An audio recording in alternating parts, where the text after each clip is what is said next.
Madame, Monsieur, bonsoir et merci de nous rejoindre pour ce nouveau point de l'actualité que l'on entame avec ce vote prévu demain à l'Assemblée générale de l'ONU. L'Algérie est candidate pour briguer un siège de membre non permanent au sein du Conseil de sécurité pour la période 2024-2025. Le chef de la diplomatie algérienne, Ahmed Attaf, est depuis le 30 mai dernier à New York pour apporter les derniers réglages à cette candidature qui bénéficie du plébiscite et de l'approbation de l'Union africaine, de la Ligue des États arabes et de l'Organisation de la coopération islamique.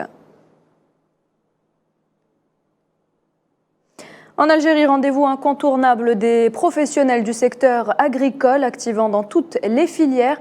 Le salon de l'agroalimentaire Jazz Agro 2023 a ouvert ses portes ce matin à Alger au moment où la sécurité alimentaire et le renforcement de l'offre en biens et services s'imposent comme des défis de l'heure face à une conjoncture complexe.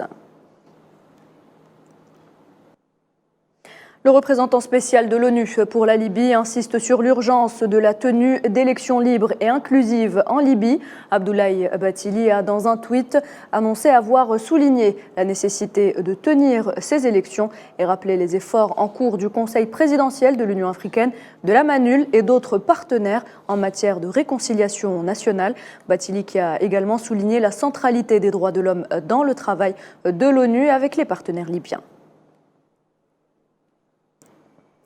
La situation au Soudan ne s'améliore pas. Le gouverneur de la région du Darfour, dans l'ouest du Soudan, déclare la région zone sinistrée, et ce en raison des tueries et des pillages en cours. Il appelle par là même à l'envoi d'une aide humanitaire pour sauver les populations.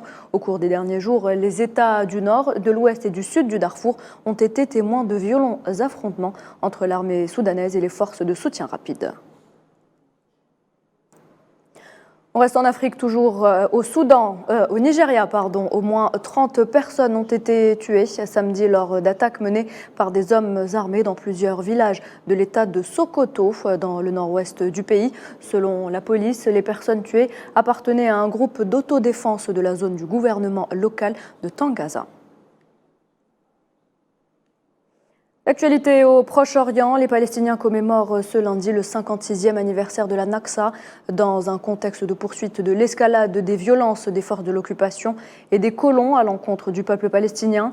Le tout sans oublier les larges campagnes d'arrestations arbitraires, de démolition de biens et de spoliation des terres palestiniennes. Et la barbarie sioniste n'a aucune limite. L'enfant palestinien Mohamed Haytham At-Tamimi, âgé d'à peine 3 ans, est tombé en martyr ce lundi après avoir reçu une balle à la tête jeudi dernier dans le village de Nabi Saleh, au nord-ouest de Ramallah. L'enfant et son père se trouvaient devant leur maison, à côté d'un poste de contrôle militaire, lorsque les forces sionistes leur ont tiré dessus.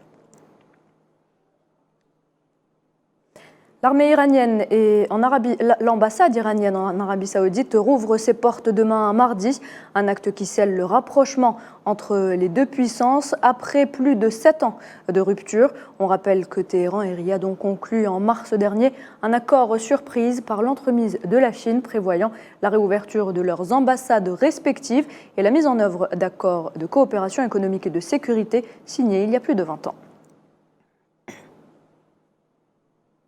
Au Liban, le président du Parlement, Nabih Berri, convoque les députés à une séance électorale le 14 juin courant pour élire un nouveau président de la République, alors que le Liban est en proie à une double vacance du pouvoir exécutif depuis la fin du mandat de Michel Aoun en octobre 2022. Cette annonce intervient alors que le courant patriotique libre ainsi que plusieurs partis et députés de l'opposition ont officialisé au cours du week-end leur soutien à la candidature du chef du département Moyen-Orient et Asie centrale du Fonds monétaire international, Djihad Azour, à la présidentielle face à celle du chef du courant des Marada, Sleiman Frangier, soutenu par le tandem chiite Hezbollah Amel.